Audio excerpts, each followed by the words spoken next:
ఈరోజు లంచ్లోకి దొండకాయని పకోడీలా ఫ్రై చేశాను. చాలా బాగా వచ్చింది. నేనైతే ఉట్టినోటినే తినేసానండి.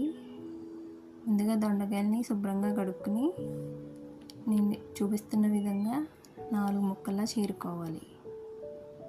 అందులో 2 స్పూన్ల శనగపిండి, 1 స్పూన్ బియ్యపిండి, తగినంత ఉప్పు, కారం, ధనియాల పొడి, గరం మసాలా, అల్లం వెల్లుల్లి పేస్ట్ వేసుకుని నీళ్ళు పోయకుండా కలుపుకోవాలి.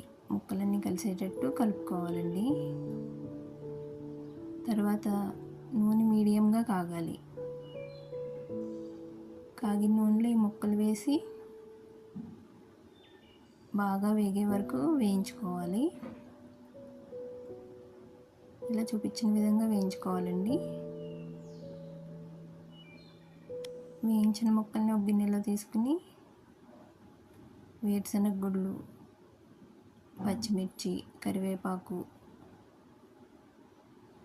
కొద్దిగా ఉప్పు కొంచెమే వేసుకోవాలి, కొంచెం కారం, కొద్దిగా గరం మసాలా వేసుకుని బాగా కలిసేటట్టు కలుపుకోవాలి.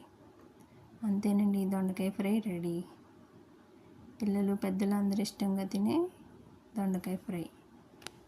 పప్పు పులుసు చేశానండి, దానిలో కాంబినేషన్ కింద దొండకాయ ఫ్రై చాలా బాగుంది. మీరు కూడా ట్రై చేయండి.